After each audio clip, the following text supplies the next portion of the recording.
आप सभी लोग आशा करता हूं कि ठीक होंगे। आज हम लोग देखने वाले हैं 2.1 एक्सरसाइज रिलेशन फंक्शन का सॉल्यूशन पार्ट। तो इससे पहले दो चीजें जानने वाली हैं। क्या, जल्दी जल्दी बता देते हैं। इंट्रोडक्शन में पढ़ाया भी था कि अगर कोई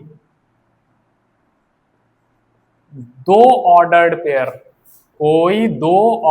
पेयर्स आपस में इक्वल गिवन हो, कोई दो ऑर्डर्ड पेयर आपस में इक्वल गिवन हो, ये क्या कंडीशन है आपकी? गिवन। तो आप इससे कंक्लूजन क्या निकालोगे? आप इससे कंक्लूजन निकालोगे कि इन दोनों ऑर्डर्ड पेयर के रिस्पेक्टिव एलिमेंट्स आपस में कंपेरेबल हैं, मतलब इक्वल हैं। जैसे ये रहा इस ऑर्डर्ड पेयर का फर्स्ट एलिमेंट और ये रहा इस ऑर्डर्ड पेयर का फर्स्ट एलिमेंट। तो x को किसके साथ कंपेयर कर देंगे? 2 के साथ। तो x का वैल्यू क्या आ जाएगा? 2। और ये कौन सा एलिमेंट है इस ऑर्डर्ड पेयर का? सेकंड। और ये भी है सेकंड इस ऑर्डर्ड पेयर का। तो इनको आपस में कंपेयर कर देंगे। तो y का वैल्यू क्या आ जाएगा? 4। तो मैंने क्या कहा कि अगर कोई दो ऑर्डर्ड पेयर्स आपस में इक्वल गिवन हो तो उनके रिस्पेक्टिव एलिमेंट्स कंपेरेबल होते हैं। चलिए, और हाँ, एक चीज और समझते हैं।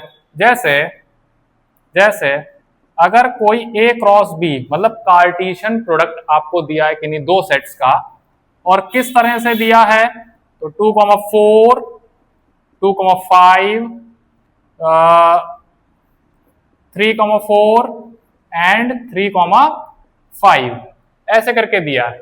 तो आप यहां से अगर आपसे पूछा जाए कि सेट A के सारे एलिमेंट्स बताओ एंड सेट B के सारे एलिमेंट्स बताओ, तो आपकी अप्रोच क्या रहेगी? आपकी अप्रोच रहेगी जो सेट पहले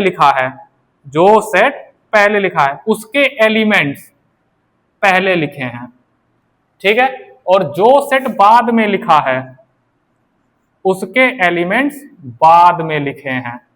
तो समझ आ गया? तो सेट A में कौन से एलिमेंट्स जाने वाले हैं? सेट A में कौन से एलिमेंट्स जाने वाले हैं? 2, फिर 2, 3 एंड 3। पर आपको पता है किसी भी सेट के अंदर जो एलिमेंट्स होते हैं वो डिस्टिंक्ट या यूनिक होते हैं, मतलब एक से ज्यादा बार नहीं लिखे जाते। तो आप क्या करोगे?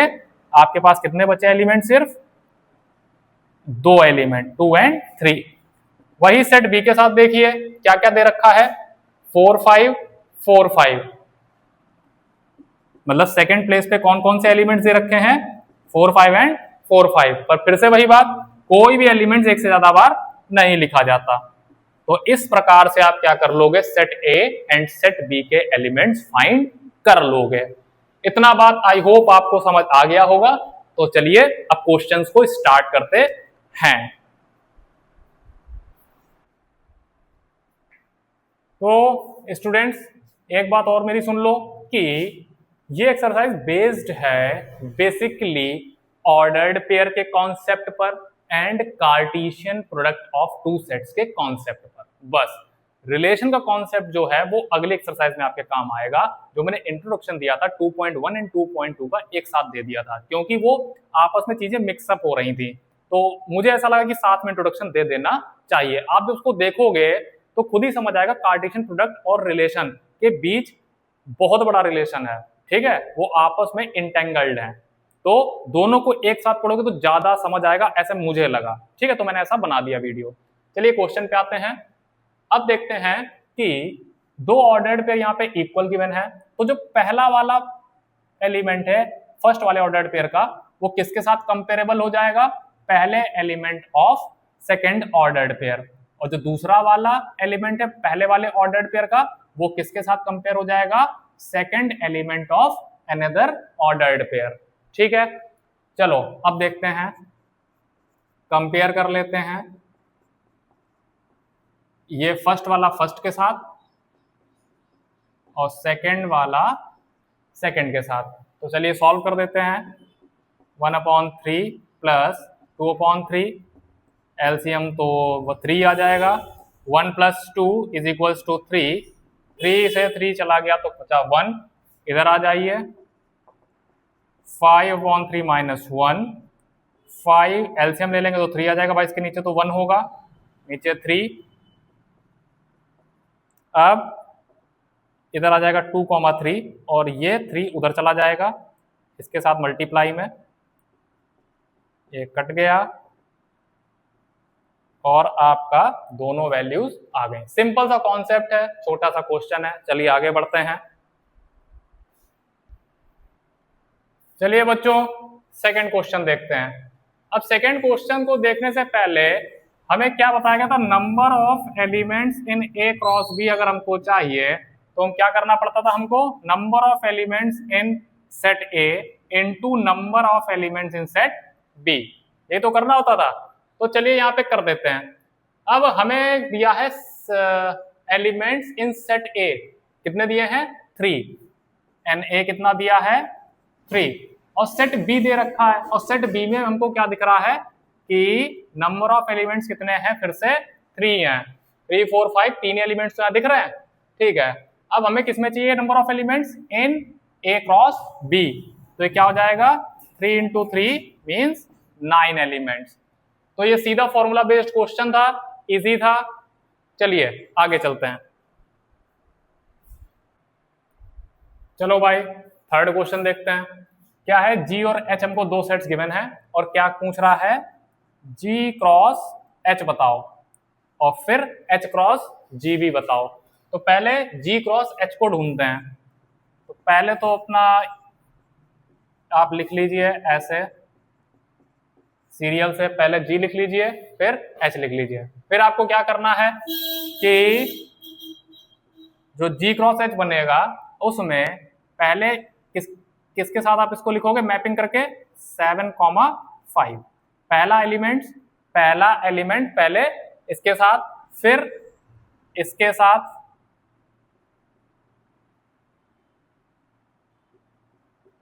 फिर इसके साथ, ये मैपिंग हमने कर दी। अब आप क्या करेंगे, दूसरे नंबर पे इसकी मैपिंग इसके साथ, फिर बारी बारी सभी के साथ। यही तो कॉन्सेप्ट था हम लोगों का, और ये हो गया जी कॉमा एच हमारे पास, जी क्रॉस एच हमारे पास आ गया। ठीक है, अच्छा इसको अगर एरो डायग्राम से करना चाहते तो कैसे करते हैं, ऐसे लिखते जी और ऐसे लिखते एच, फिर रिस्पेक्टिव एलिमेंट्स लिख देते अंदर, फिर 7 की mapping her element of H के साथ कर देते हैं, और फिर 8 की mapping her element of H के साथ कर दी। ठीक है, तो ऐसे यही ऑर्डर्ड पेयर्स आपके आ जाएंगे। अब क्या चाहिए हमको, एच क्रॉस जी चाहिए। तो एच क्या है पहले वो लिखो, फिर जी क्या है वो लिखो। अब इसी को यहां पे लिख दो, पहले 5 की मैपिंग सबके साथ। ठीक है, ये क्रॉस का मतलब मल्टीप्लाई नहीं होता है, बस मैपिंग को शो करता है। ये कार्टेशियन प्रोडक्ट, इसको ये किसका साइन है, कार्टेशियन प्रोडक्ट का। 5,7 5,5, तो ये क्या कर दिया है, ये सॉरी ये 8 है, ये 8 है, तो 5,7 5,8। ठीक है, फिर 4 की मैपिंग दोनों के साथ, 4,7 4,8, फिर बचा 2, तो 2 की मैपिंग भी कर दो, 2,7 एंड 2,8।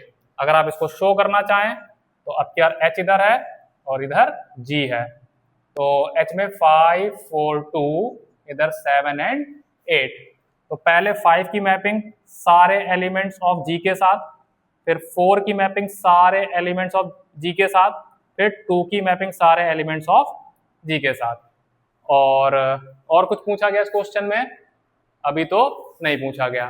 तो आई होप आपको समझ आ गया होगा। देखिए ये इजी है, ये मेथड इजी है, पर ये आपको सीख लेना है क्योंकि आपको 12th तक ये काम आने वाला है। और रिलेशन फंक्शन का ज्यादातर क्वेश्चन इससे सॉल्व हो जाता है, आपको चीजें दिख जाती हैं, कोई चीज छिपी नहीं रहती है।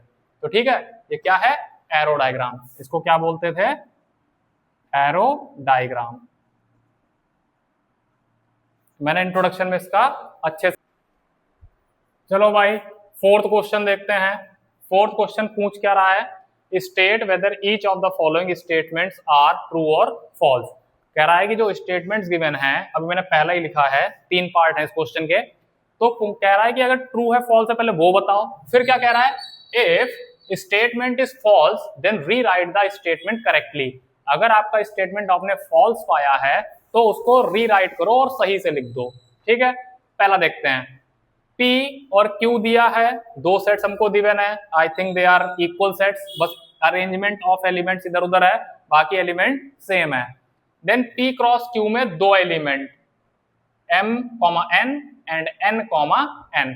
बात तो यही गलत हो गई, क्योंकि P क्रॉस N में जो एलिमेंट्स आएंगे वो आपको फॉर्मूला पता है कि number of elements in P into number of elements in Q, यही तो आ रहे हैं। तो इसमें भी 2 एलिमेंट्स हैं और इसमें भी 2 एलिमेंट्स हैं, 4 आने चाहिए। ठीक है, पहला तो ये क्या है, फॉल्स है, ये क्या है, फॉल्स है। अब इसको करेक्ट कैसे करोगे, अगर ये है तो ये तो गलत है भाई, ये चीज तो गलत है। ठीक है, तो अगर ये है, if P is equals to M, N and Q is equals to N, N, then the true statement is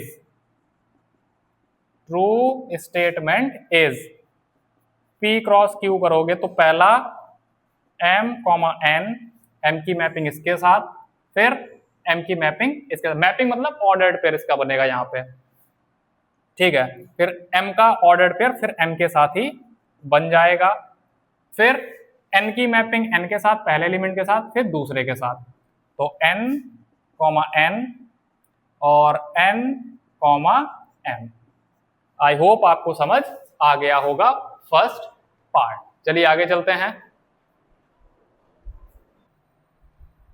चलो भाई सेकंड पार्ट देखो फोर्थ क्वेश्चन का। If A and B are non empty sets, जो A है और जो B है ये फाई के इक्वल नहीं है, कुछ ना कुछ इसमें एलिमेंट है। A cross B is a non empty set. ठीक है, अगर ये फाई के इक्वल नहीं है तो भाई इसमें तो कोई ना कोई एलिमेंट फिर से पड़ा होगा। ठीक है, अगर इसमें कुछ भी आ गया तो उसके ऑर्डर्ड पेयर जरूर बन जाएंगे। ठीक है, ये भी बात सही है।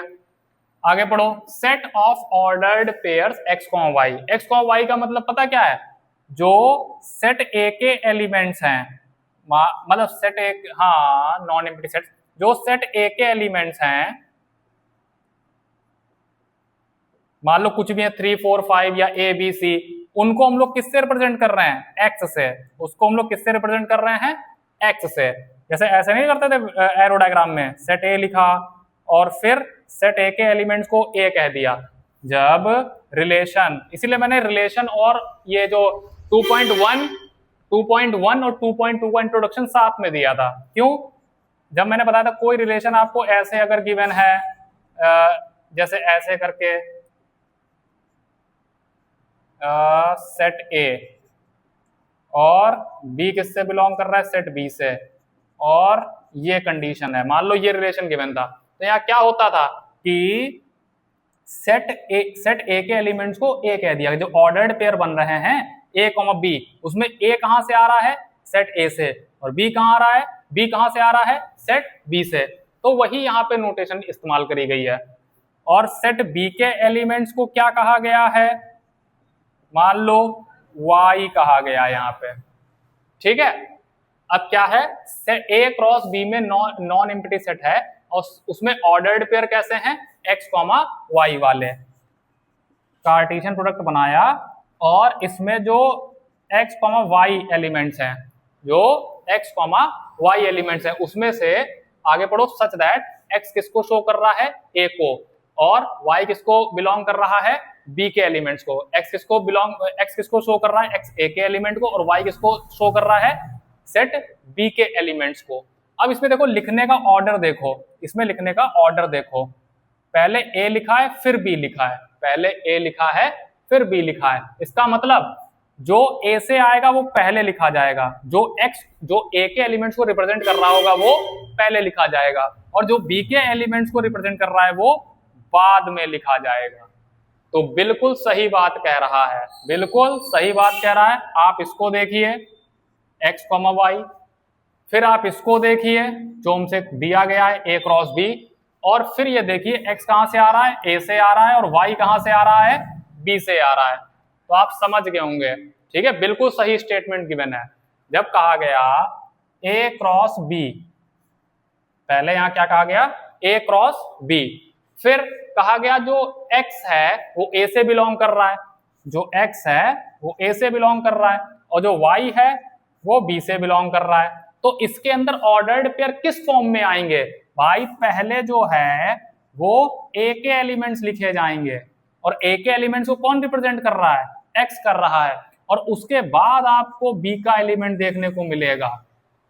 ये बात समझ आई? खाली ये जो पार्ट है किस पर बेस्ड है, ये आपको कैसे लिखना है, कौन सा किस सेट का एलिमेंट पहले लिखना है और किस सेट का एलिमेंट बाद में लिखना है, ये इस पर बेस्ड है। तो अगर a क्रॉस b आपको दिया जाए और x a से बिलोंग कर रहा है और y b से बिलोंग कर रहा है, तो आप किसको पहले लिखोगे, x को फिर y को।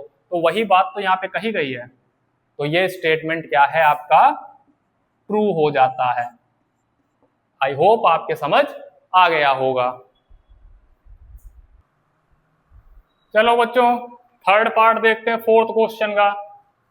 कह रहा ए सेट ये है और बी सेट ये है, देन क्या ये स्टेटमेंट सही है। चलो चेक करते हैं। ए जो है, पहले तो इसको सॉल्व करो, इसको ये, तो बी सेट का अगर इंटरसेक्शन फाई के साथ लोगे तो प्रॉपर्टी है, किसी सेट का अगर इंटरसेक्शन फाई के साथ लोगे तो वो क्या आ जाएगा, फाई ही आ जाएगा। अच्छा अब एक चीज और समझो, जब ये फाई आ गई तो यहाँ पे लिख लो, ठीक है। अब ये क्या हो जाएगा, अगर आप सेट ए, मान लो यहाँ पे लिख लो सेट ए, और इसका एम्प्टी सेट के साथ आप क्या लेना चाहो, क्रॉस प्रोडक्ट लेना चाहो, तो ऑर्डर्ड पेयर बनेंगे कहां से, यहाँ पे कुछ होना तो चाहिए जिसके साथ मैपिंग होगी। अगर कुछ है ही नहीं तो मैपिंग होगी किसके साथ भाई, ऑर्डर्ड पेयर में सेट ए के एलिमेंट भी आते हैं, मतलब पहले लिखा होता है सेट उसके एलिमेंट, और जो बाद में लिखा होता है उसके भी एलिमेंट, तब जाके ऑर्डर्ड पेयर बनता है। दूसरे सेट में एलिमेंट हो ही ना तो उसका मतलब क्या हो जाएगा, ये नल सेट या फाई हो जाएगा, इसका क्रॉस प्रोडक्ट। तो ये पूरा सिचुएशन क्या आ जाएगा, phi is equal to phi, LHS और आरएचएस बिल्कुल सही गिवन है।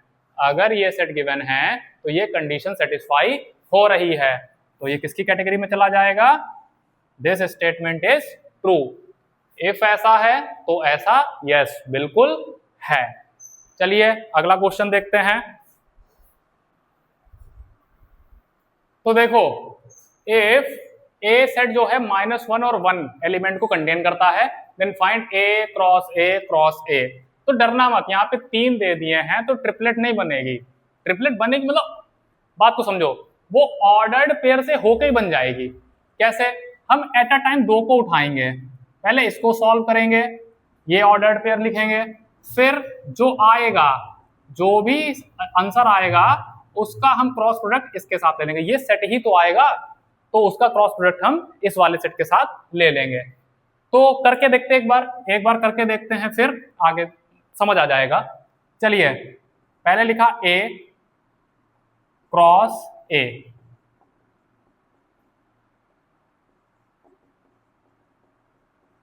तो इसमें क्या हो जाएगा, पहला इसके साथ ऑर्डर्ड पेयर बनेगा, फिर इसके साथ,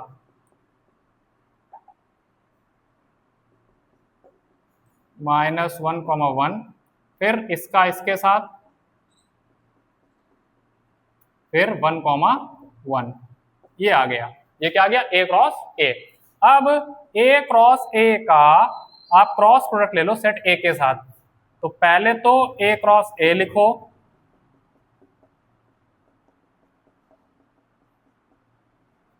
फिर ये लिखो, ठीक है।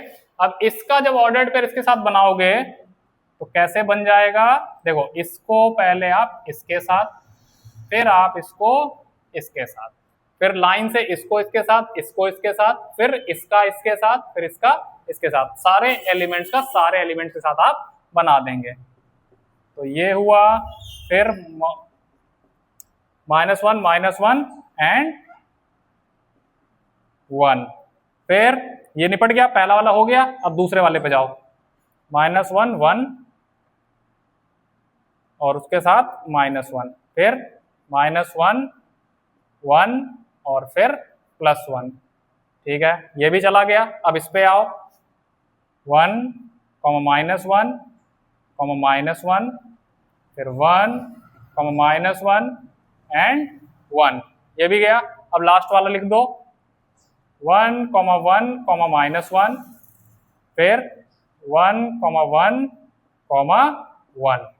तो आपको इस प्रकार से A क्रॉस A मिल जाएगा। एट अ टाइम 2 उठाने हैं बस। ठीक है। अच्छा, आप स्टार्टिंग में अगर एरो डायग्राम से इसको समझना चाहें तो भी कोई दिक्कत नहीं है। पहले इसकी मैपिंग इसके साथ, फिर इसके साथ, फिर ये देखिए ये आ गया और इसकी मैपिंग इसके साथ हो गई। फिर देखो यही चीज मिल जाएगी आपको, -1 की मैपिंग -1 के साथ मिल गई, -1 की मैपिंग 1 के साथ मिल गई, 1 की मैपिंग -1 के साथ मिल गई, 1 की मैपिंग 1 के साथ। अब हमें A क्रॉस A क्या मिल गया, ये एलिमेंट मिले। जब ये एलिमेंट्स मिले तो इसको ऐसे ही लिख दो सेट की फॉर्म में। ये कौन सा सेट, ये देखो ये सेट A था, ये भी A था, ये क्या है A क्रॉस A और इधर A। तो ये आपका सीन ऐसा बन जाएगा। ठीक है, सेट A क्रॉस A में इस प्रकार से आपको एलिमेंट्स मिलने। ऑर्डर्ड पेयर भी तो क्या है, इस सेट के लिए एलिमेंट्स ही हैं, कोई दिक्कत वाली बात नहीं है। आप ये लीजिए,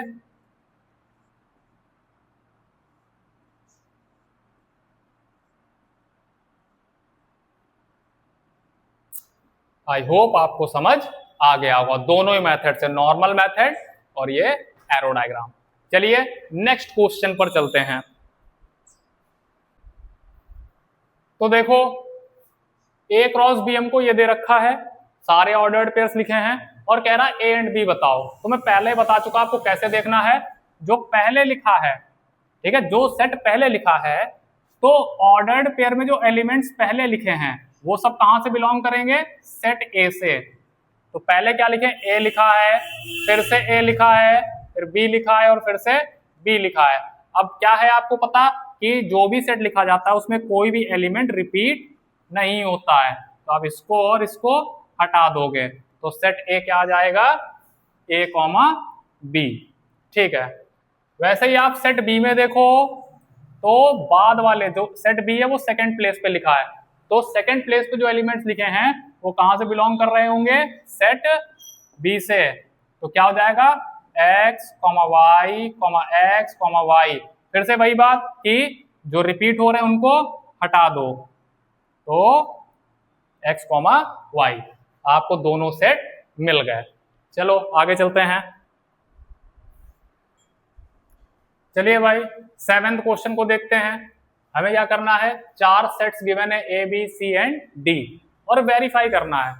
ठीक है, क्या वेरीफाई करना है, ये इक्वल ये दिखाना है और ये स्टेटमेंट भी सही प्रूफ करना है, दिखाना मतलब शो करके कि ऐसा ही है। तो पहले पहला वाला देखते हैं। तो पहले B इंटरसेक्शन C निकालो आप, तो ये क्या हो जाएगा, B इंटरसेक्शन C क्या है, B और C में देखो कुछ कॉमन है, कुछ भी कॉमन नहीं है, तो ये क्या हो जाएगा 5।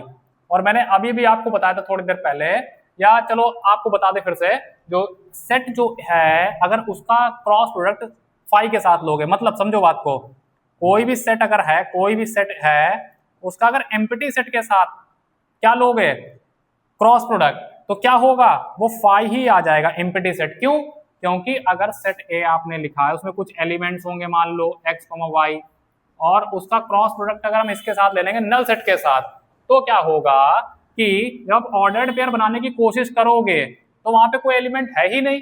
और ऑर्डर्ड पेयर आते कहां से हैं, दोनों सेट के जब एलिमेंट्स लिखे जाते हैं स्मॉल ब्रैकेट्स के अंदर, ठीक है, कॉमा से सेपरेट करके। तो जब दूसरे सेट में एलिमेंट्स होंगे ही नहीं तो कहाँ से लिखोगे। तो इसका मतलब ये क्या आ जाएगा, फाई या नल सेट। तो आई होप आपको समझ आ गया। इधर जो है आपको LHS साइड सॉल्व हो गई, ये फाई आई।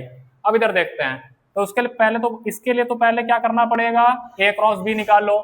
तो भाई सबकी मैपिंग सबके साथ कराओ, सबकी मैपिंग सबके साथ कराओ। 1 की मैपिंग 1 के साथ, 1 की मैपिंग 2 के साथ, 1 की मैपिंग 3 के साथ, 1 की मैपिंग 4 के साथ, फिर 2 की मैपिंग 1 के साथ, फिर 2 की मैपिंग 2 के साथ, 2 की 3 के साथ, 2 की 4 के साथ। फिर क्या करोगे, A क्रॉस C निकालो। A क्रॉस C कहाँ भाग गया, ये रहा। 1 की मैपिंग 2 के साथ, 1 की मैपिंग 5 के साथ, 1 की मैपिंग 6 के साथ, फिर 2 की मैपिंग 5 के साथ और 2 की मैपिंग 6 के साथ। ठीक है, मैपिंग करना भी बहुत हम लोग सीख चुके हैं। अब इन दोनों में देखो कुछ कॉमन है, कुछ इनमें कॉमन है। तो देखो ध्यान से देखो, 5 6 5 6 में है ही नहीं। ठीक है, कुछ भी कॉमन नहीं है। तो हमने क्या वेरीफाई कर दिया, ये LHS is equals to RHS, पहला स्टेटमेंट वेरीफाई हो गया है।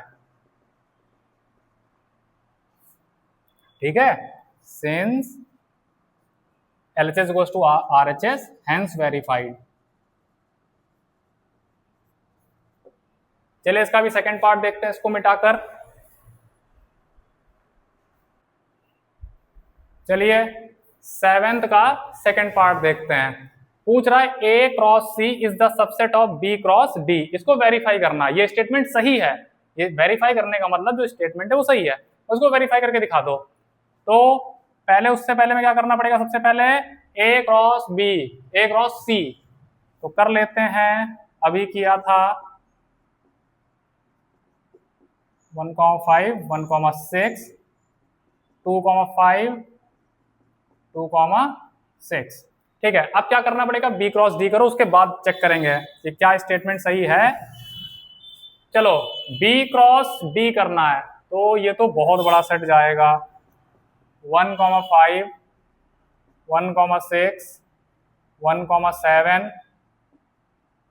1,8, फिर 2,5 2,6 2,7 2,8, फिर 3,5 3,6, फिर 3,7 3,8, फिर 4,5, फिर 4,6, 4,7, फिर 4,8 4,8 और यहीं पे आपका करली ब्रैकेट क्लोज हो जाएगा।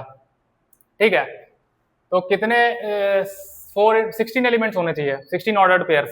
1 2 3 4 5 6 7 8 9 10 11 12 13 14 15 16। अब चेक करो, अब ये स्टेटमेंट चेक करो, सबसेट। तो भाई जब ऐसी सिचुएशन हो, पूछा जाए ये सेट इसका सबसेट है, तो क्या देखना चाहिए, इसके सारे एलिमेंट्स इसमें हैं, तो ये एलिमेंट्स इसमें पड़े हुए हैं। तो 1,5 देखो है, 1,6 देखो 1,6 1,6 है, 2,5 है, 2,6 भी है, तो verified. All the elements of set A cross C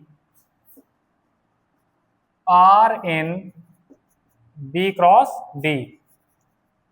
Hence, A cross C is the subset of B cross D. Hence, verified। ठीक है, आई होप आपको समझ आ गया होगा। चलो बच्चों 8th क्वेश्चन देखते हैं। ये 2 पार्ट्स में है। पहले कह रहा है ए बी दिया है तो A क्रॉस B बताओ। तो A क्रॉस B आप झट से बता सकते हैं। 1 की मैपिंग 3 के साथ, फिर 1 की मैपिंग 4 के साथ, ऑर्डर्ड पेयर बना दीजिए 2, फिर 2 की मैपिंग 3 के साथ और 2 की मैपिंग 4 के साथ। तो 4 ऑर्डर्ड पेयर हमको मिलने थे, क्योंकि इसमें 2 एलिमेंट है और 2 इसमें भी एलिमेंट है। तो 2 × 2 4 ऑर्डर्ड पेयर्स या 4 elements in A cross B. ये तो हो गया पहला पार्ट। अब पूछ रहा है how many subsets will A cross B will have. Okay, 3 part में क्वेश्चन है। अब कह रहा है कि इसमें जो है how many subsets will have, तो सबसेट्स का आपने फॉर्मूला पिछले चैप्टर में पढ़ा था। क्या पढ़ा था? Number of subsets in set ए। कोई अगर सेट ए गिवन है तो उसमें कैसे बताओगे कितने हैं? 2 की power n A. Number of elements in set A को 2 रेज टू पावर में डाल देंगे। तो ये फॉर्मूला आपको याद होगा, नहीं याद है तो आपकी आंखों के सामने है। अब ए क्रॉस बी में कितने एलिमेंट्स हैं? यहां पे क्या हो जाएगा? Number of total subsets in A cross B here. ये क्या हो जाएगा? 2 number of elements in A cross B. Total subsets अभी मिलने वाले हैं। तो ये कितना हो जाएगा? इसमें कितने एलिमेंट्स हैं? 1 2 3 एंड 4। 4 ही ऑर्डर्ड पेयर हैं, वो एलिमेंट्स की तरह काम करेंगे। तो ये हो गए 16। तो 2 पार्ट निपट गए, पहला, दूसरा, और तीसरे पार्ट में कह रहा है लिस्ट देम। अब ये थोड़ा लेंथी जाने वाला है, लिस्ट देम। तो सबसेट्स बनाओ।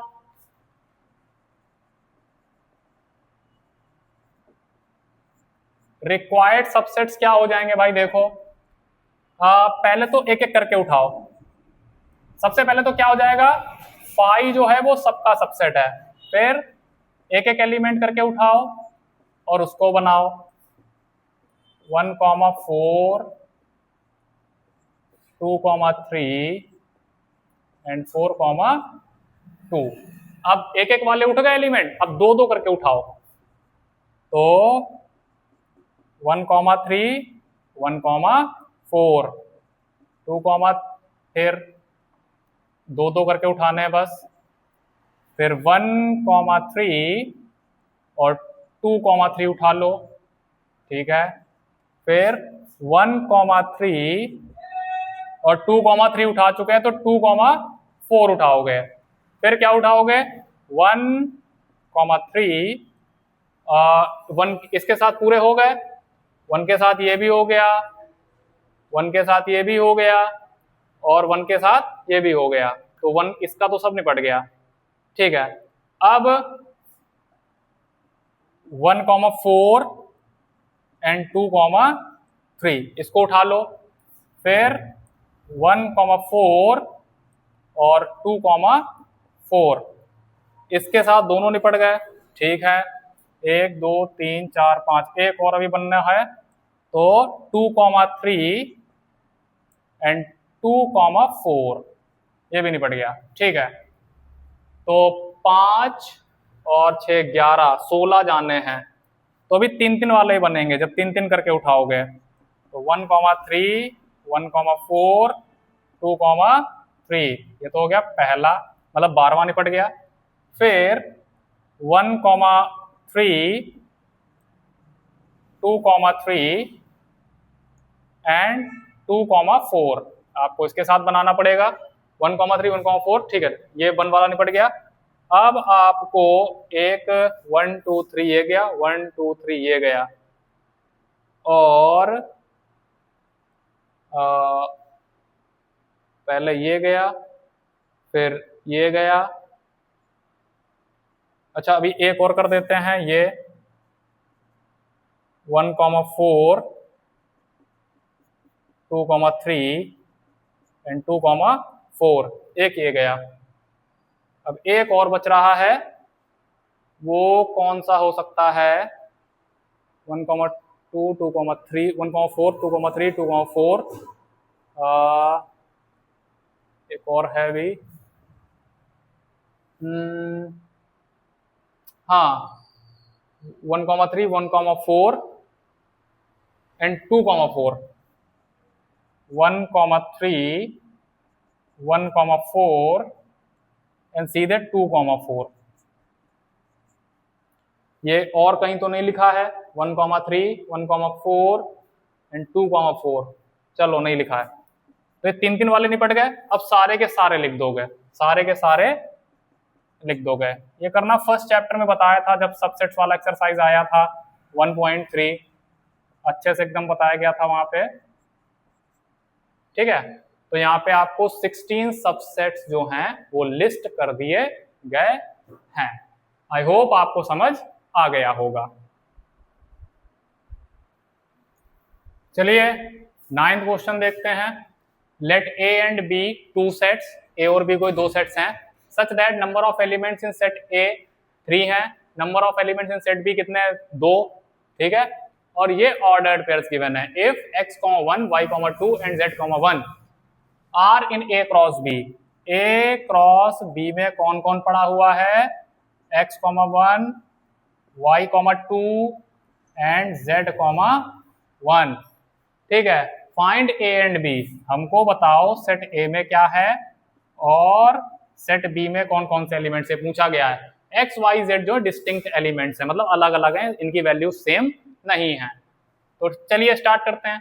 तो पहले जो लिखा है, जो पहला सेट लिखा है, तो पहले एलिमेंट्स वहीं से बिलोंग करेंगे। एक्स वाई जेड ये सब लोग कहाँ से बिलोंग कर रहे होंगे, सेट ए से। तो लिख लो एक्स वाई एंड जेड। देखो रिपीट तो नहीं हो रहा है, नहीं। फिर देखो जो बी है वो सेकंड प्लेस पे लिखा है, तो जो सेकंड प्लेस पे एलिमेंट्स लिखे हैं ऑर्डर्ड पेयर में, वो सभी कहाँ चले जाएंगे, बी में। ये बी और ये भी, ये तीनों कहाँ पे जाएगा, सेट बी में। तो 1 2 1 1 2 और 1। अब एक बार 1 लिख चुके हैं तो दोबारा नहीं लिखेंगे, तो हमें सेट ए और सेट बी मिल गया। ठीक है, और कुछ तो इसमें पूछा भी नहीं गया है। ठीक है, तो ये इतना ही सा क्वेश्चन था। चलिए लास्ट क्वेश्चन देखते हैं, 10th। The Cartesian product of A cross A has 9 elements, मतलब ए क्रॉस ए में कितने एलिमेंट्स हैं, 9। अच्छा ये आए कहां से होंगे, तो number of elements in set ए, और सेम सेट के साथ इसका क्रॉस प्रोडक्ट हो रहा है, तो number of elements in set ए फिर से। ठीक है, तो यहीं से कुछ जानकारी निकाल लेते हैं पहले। Let number of elements in set A is equals to x. ठीक है, एक्स का यूज तो नहीं हुआ, पहले देख लो, नहीं, तो मैंने ऐसा कह दिया एक्स। तो जितने ए में हैं उतने फिर से ए में होंगे, क्योंकि सेम सेट्स हैं ये। तो ये क्या हो जाएगा, x square is equals to 9। तो यहां पे क्या हो जाएगा, इसका स्क्वायर कर देंगे, 3 का स्क्वायर ये है, फिर a square minus b square का आइडेंटिटी लगा देंगे। तो x is equals to -3 and x is equals to +3। अब ये जो है एप्लीकेबल नहीं होगा, क्योंकि नंबर ऑफ एलिमेंट्स नेगेटिव नहीं हो सकते। नंबर ऑफ एलिमेंट्स कितने हो गए, 3 हो गए। ईच सेट में, मतलब सेट ए में एलिमेंट कितने हैं, 3। बढ़िया, ये तो पता लग गया। सेट ए में हमारे पास 3 एलिमेंट्स देखने को मिलेंगे। चलिए अब देखते हैं कि हमको क्या दिया गया है। ए क्रॉस ए के कुछ ऑर्डर्ड पेयर्स आपको गिवन है, -1, 0 एंड 0, 1, और बाकी छूटे हुए हैं, बाकी 7 जो है वो छूटे हुए हैं। तो आपको पता है कि जो पहले लिखा है, तो जो ऑर्डर्ड पेयर में पहले एलिमेंट्स लिखे हैं वो पहले वाले सेट को रिप्रेजेंट करेंगे। अच्छा, तो क्या हो जाएगा, -1 एंड 0, ये कहां से बिलोंग कर रहा है, सेट ए से। अच्छा, दूसरे वाले जो हैं, जो दूसरा वाला सेट है वो जो बाद में लिखा है, उससे क्या हो रहे हैं, बाद वाले एलिमेंट्स बिलोंग करेंगे जो सेकंड प्लेस पे लिखे हैं ऑर्डर्ड पेयर्स के अंदर। अच्छा, ये सेट तो सेम है, तो यहाँ पे बी तो सेट लिखने की जरूरत है नहीं, तो सेट ए तो पहले लिखा हुआ है। अब उसमें देखो -1 और 0 तुम लोग पहले लिख चुके हैं। अब देखो यहाँ पे दूसरे वाला सेट भी ए ही है, तो उसके एलिमेंट्स भी लिखो, 0 एंड 1। ठीक है, अब ये 0 2 बार आ गया, तो एक बार इसको हटा दो, तो क्या बचे, -1, 0 एंड 1। तो आपके सामने तीनों एलिमेंट्स आ गए, सेट ए के तीनों एलिमेंट्स आ गए। अब आपको क्या करना है, फाइंड सेट ए हो गया and the remaining elements of A cross A. A cross ए को ढूंढते हैं, तो ए क्रॉस ए के लिए आपको क्या करना पड़ेगा, सेट ए इधर भी लिखो और सेट ए इधर भी लिखो। चलिए मैपिंग स्टार्ट करते हैं, पहले एलिमेंट्स की सभी के साथ, जो बाद वाला एलिमेंट है उसके सभी एलिमेंट्स के साथ मैपिंग कर दो।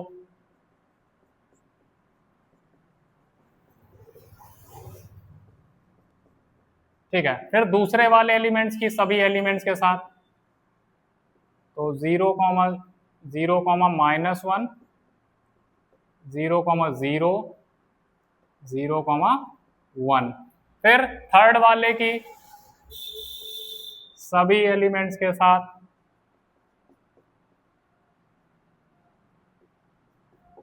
और ये आपका क्या आ गया, ए क्रॉस ए। 9 एलिमेंट्स चेक कर लीजिए, 1 2 3 4 5 6 7 8 एंड 9। अब आपसे यहाँ पे क्या पूछा गया था, फाइंड द रिमेनिंग एलिमेंट्स। तो रिमेनिंग एलिमेंट्स में क्या लिखोगे, पहले तो जो लिखे गए हैं इसको हटा देना। -1, 0 ये कहां पर है, -1, 0 इसको हटाओगे, और 1, 0, 1, 0, 1, 0, 1 इसको हटाओगे, तो बाकी एलिमेंट्स को आप आंसर के तौर पे लिख दोगे। -1, 1, -1,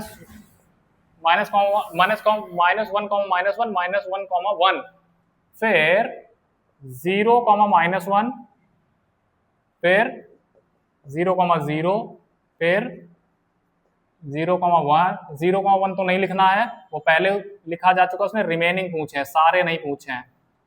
और 1, 0 एंड 1, 1 ये क्या है, remaining elements of A cross A.